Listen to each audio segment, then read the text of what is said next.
lanonana teto.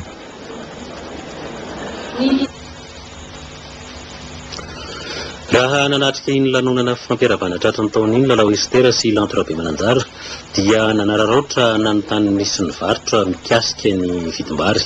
Ny vidim-bary izay hitantsika fa somary midangana ihany amin'izao fotoana izao, ka araka ny nambarany amin'itra dia efa misy tonga ireo vary nohafaran'ny fitondram-panjakana avy any ivelany mba hanalefadefaka kokoa ny vidim-piainana amin'ny ankapobeny eto amintsika.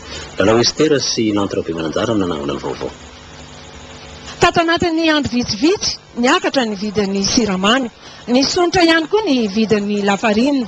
Ny vary izay nafarana indray ka amidy amin'ny vidin'ny 750 ny kilao efa tonga eto an-toerana. Tokony tohizana ny ezaka rehetrarehetra izay efa natomboka tamin'ny tomalasa na eo amin'ny fanadiovana ny tsena anatiny zany io ny anisan'ny zavatra ifantomatsika eto. Ny ao anatin'izany moa zany dia ny fametrahana ny fomba fifantenana rehetrarehetra ny entana izay miditra eto amintsika.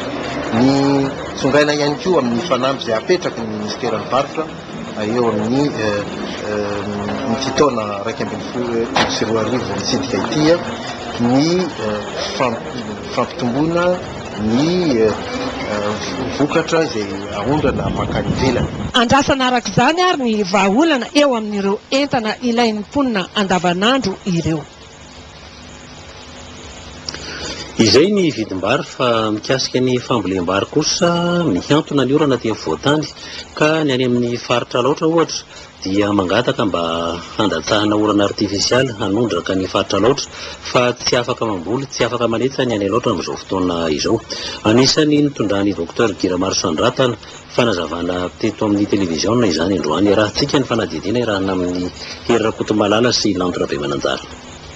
Tera-pahasairana amin'ny sotro Madagasikara ao aloatra ny tsy fisian'ny orana mitady vahaolana amin'izany ny any an-toerana. Amin'ny tany zany dia sahirana ny vahoaka.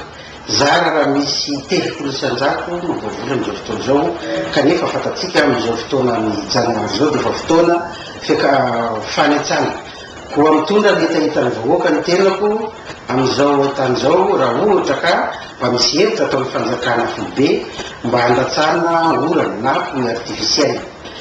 Zay ny fangatany vahoaka efa nisy ihany ny fanatonana nataonay tamin'ireo ministera tompon'andraikitra ny agriculture sy ny sisa, ka eo ampandinihana azy zao ny fanjakana.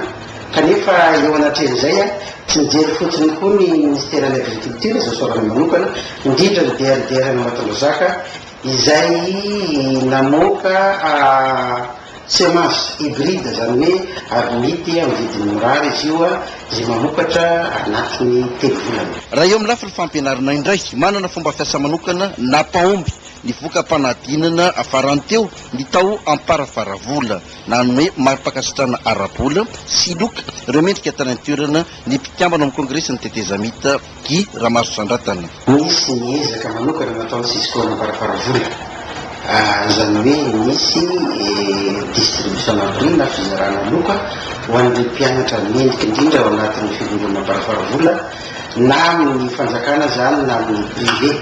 Ka nisy ny sujet unique na sujet iraisana zay ataon'izareo pary isaky ny 3 volana, ka nisan'ny ezaka bavana tokoa nataony sisikona amparafaravola zay mendrika fiderana satria nanatrika tany tena nahita maso. Etsy andaniny zany rehetra izany mbola mamparisarisa ny andavanandro ny tantsa any amin'iny faritra loatra iny ny lafiny fandrimpahalimana. Mirongatra ny asan-dany koa mitondra ny fanatahana sy hitan'olo ihany tenako amin'ny fanaovana opération manokana mihitsy mikasika fandraipareny indrindra amin'ny lafiny anatonga ny faritra loatra.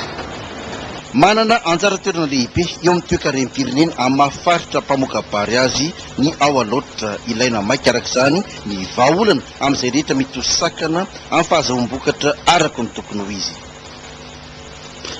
Mbola lafy ny fanatarana ny fiainan'ny mponina any ambanivohitra sy ny farikainany tantsaha. Ireo mpamboly ao amin'ny fokontany Ambohibary, komina Ambalavao etsy Ambatofotsy, dia nahazo fitaovana enti-mamokatra. Izy io dia fiaraha-miasa ny ministeran'ny mponina sy ny Goanomady. Mitondra ny vaovao kosa Doliro Ditis.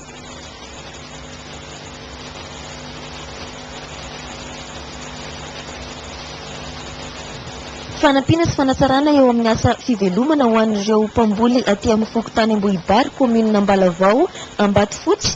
Io no isan'ny tanjona kendren'ny ministeran'ny mponina eo amin'ny fiara-miasa amin'ny Goanomady mandritra ny roa taona. Nisy araka izany ny fizarana zezika Goanomady milanja 200 kilao ary fitaovam-pamokarana maromaro natolotra ny avy eo amin'ny ministeran'ny mponina. Dingana manaraka no atrehan'ny ministeran'ny mponina zany hoe famelomana ara sosialy zay na tena misy fa sosialy. Zao zany tonga dia manentana mivantana ny vahoaka andao amin'izay iohatra marina ny fiainana ary ny lalana voalohany tena apelatanany sahazatsika tandrefitsika malagasy tsy akanava naiza misy atsika dia ny fambolena. Misosa roatsika ny filohan'ny fahefanany tetezamita fa misy hoe tsena goavana no apetraka ary ataoko fa anana ny toerany daholo ireo mpivarotra rehetrarehetra tao zany natao hoe vahaolana tena hoe azo tsapahitanana ary izay fandraisana andraikitra izay mihitsy dia davina. Eto moa zany dia anampy ny mpambolytsika, mpamboly voninkazo, fraise, mpanao pepiniera zany fikambanana eto Ambohibazy.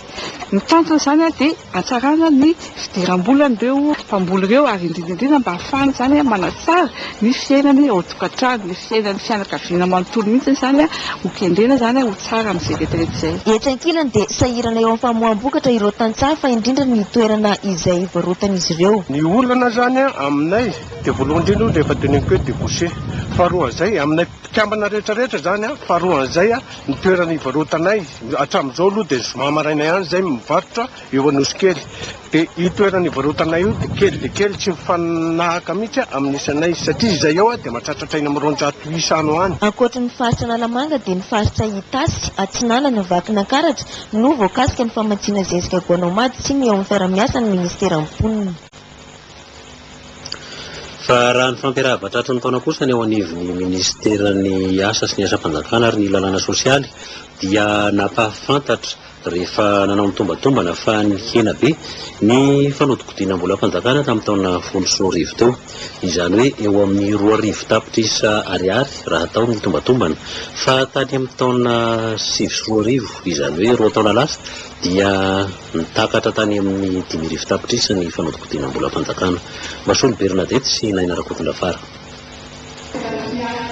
Safinoniko ny afaliana ireto mpiasa-panjakana tamin'ity tontolo andro ity fa sady nahazo fisaorana no niezaka nataon'izy ireo no nahazo fanomezana toky amin'ny anatsarana sy anampiana ny fitaovam-piasana ahafahana mamaly hatrany ny etaentan'ny mpiasam-bahoaka na miankina na tsy. Na dia kely aza hoy ny minisitra ny fitaovana teo am-pelatanana dia maro ireo zava-bita azo sapahitanana no niezaka nataonareo.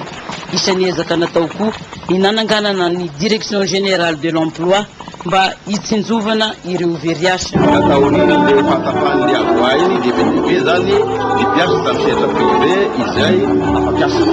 Nefa kosa amin'ny zao be dia be koa ireo orinasa vahiny ireo investisseur ireo izay miasa tao eto nefa manafatra foana piasa andavelatra ka mba isiny fanafalana fifanana mba hafana manoana andreo piasa izay voaroka tary amin'ny orinasa afakanao zany dia tsara raha nasina na tsara nasinana mba isana fanafalana ireo ary koa ny fametrahana amin'ny asa izay mety manokana. Misy ny zavatra maika ho an'ny ministera ny fametrahana andreo olona sy miasa ireo ary faharoa manaraka an'izay dia fanohizana trany ny politikany fanaparam-pahefana amin'ny alalany fanohizana ny guichet unique sy ny fanorenana direction régionale vaovao izay miainga amin'ny vola eo am-pelatanana.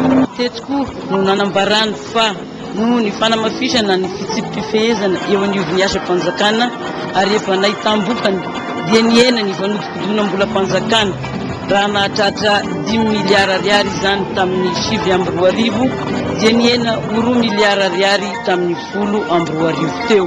teo amin'ny fantokan-dalàna 425 notsaraina tamin'iny taona lasa iny ny 9 amin'ireo dia nahazo didy fandroana avy hatrany antenaina fa ho tsaratsara noho ny hatramin'izay ny ho amin'ity taona 2012 ity.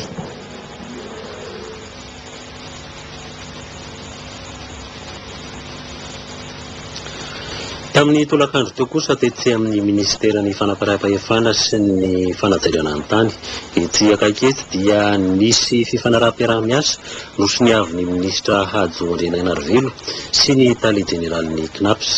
Io fifanaraha-piarah-miasa io dia mikasika indrindra ny fanomezam-piofanana ireo tompon'andraikitry ny vondrom-paritra itsinjaram-pahefana mba tsy hahavery ireo mpiasa izay mbola ECD amin'izao fotoana izao. Fiandrianason mitondra ny vaovao. Le général CNAPS ary Zaka Rabekouty Raoul Romain votoatin'ny fanarana ny anomezana fiofanana ireo tompon'andraikitry ny vondrom-paritra itsinjaram-pahefana voakasika manokana amin'izany ireo commune mbola mampiasa ny ECD na ny contractuel. Commune dia mampiasa ihany koa ECD ka reny dia tokony amin'ny CNAPS mampirika tsy aty amin'ny fanjakana. Matetika dia somary marisarisa ny mpitantana eny amin'ny commune manao ny didy amin'izay zava-mikasika an'izay zava-pisotro. Samba no misy fanofanana toy izao omen'ireo vondrom-paritra itsinjaram-pahefana raha ho an'ny ministera manokana. Hoy kosa ny ministra Hajo Andrianarivelo teto. Zava-dehibe ongy amin'ny ministra ny toy izao mba tsy hahavery zo ny mpiasa. Rehefa jereny commune sy ireo faritra faritany izay hitsangana tsy hoe lamivantana ao anatin'ny tetibolana ihany fandoavana misy ireny apetraka mazava tsara. Izay moa no anairana ny fafifanana io an'ireo tompon'andraikitry hoe misoratra mazava anaty tetibolan'ny commune ary mijery ny didy aman-danantsika dia ny karama mampiasa dia tafiditra ao anatin'ireo fandaniana tsy maintsy atao na ny teny vaky dia obligatoire mazava ho azy zany ao anatin'ny taratasy volany zareo rehefa misoratra ao matetika ny aloha makany amin'ny CNAPS ny araka ny andiny fahatelo amin'ny fifanarana dia ny ministera amin'ny alalan'ny FDL na ny Fonds de développement local no amatsy vola ny fanofanana ireo commune misy 500 manerana nosy. Mbola ny FDL ihany koa no hanomezana PRDM ireo mpandray anjara amin'ny fiofanana ary antoana ny fitaovana rehetra ampiasaina. Anjaran'ny CNAPS kosa ny manome atota taratasin'ireo vondrom-paritra itsinjaram-pahefana any amin'ny ministera ary omena ireo vondrom-paritra ireo antota taratasy fomba fatao amin'ny fanambarana ny filazan-karama. Ahatra herintaona moa ity fiarah-miasa ny CNAPS sy ny ministera ny fanajariana ny tany ity. Eo amin'ny lafin'ny fitaterana navakabaka iraisam-pirenena kosa ny ery Madagasikara dia mampandre ireo mpanjifa fa nizotra MT 059 avy any Paris sy Marseille izay tokony tonga rahampitso zoma 12 janoary amin'ny 4 maraina dia hisy fahatarana. Ery Madagasikara dia maneho ny fialantsiny no fahatarana io ka raha mila fanazavana fanampiny dia afaka miantso ny 22 441 02 na ny 032 03 222 07 na ny 22 510 00. Eo amin'ny lafiny fampianarana ambony kosa dia nivory amin'ny Carleton ireo ao amin'ny CNTMAD nandinika ny fomba hanatsarana bebe kokoa ny fampianarana ao amin'ny CNTMAD Doliro Ditis sy Jean Baptiste Ratsonarfao. Ny fanatsarana ny fampianarana eo anivon'ny tontolon'ny fampianarana ambony CNTMAD dia nisy ny fihaonan'izy ireo androany tetsy amin'ny Carleton ahitana ireo sampam-pianarana telo ny communication, ny droit ary ny gestion. Ny objectif voalohany zany dia hoe miova ny toetrandro, miova ny lalàna, miova ny teknôlôjia, miova ny principe ampiarina eo amin'ny sehatra raisam-pirenena. Tokony hanaraka an'izay contenu any cours, tokony hanaraka an'izay ny programme amin'ireo formation rehetra. Ankoatr'izany moa dia hoe miova mihitsy ny relation eo amin'ny sehatry ny toe-karena, eo amin'ny sehatry ny développement. Misy mutation le izy hoe amin'izao fotoana izao efa resahana mondialisation, globalisation. Tratran'izany daholo tsy ny économie fotsiny fa na ny teknôlôjia na ny information, tratran'izay fiovana izay dia tsy maintsy ampidirina any amin'ny sehatry ny fampianarana zany reny zavatra reny sy tsy nisy taloha. Tsaparaka izany fa tokony atanjaka ny fampiroboroboana eo amin'ny fampianarana CNT-MAD. Nivoatra tamin'izany ny fanatsarana ny sehatry ny fampianarana, ny fanatsarana ny lanja ny fanofanana ary ny resaka mahakasika fikarohana matianina. Raha tsy ahivina mantsy dia mpianatra miisa 350 ao amin'ny CNT-MAD amin'izao fotoana.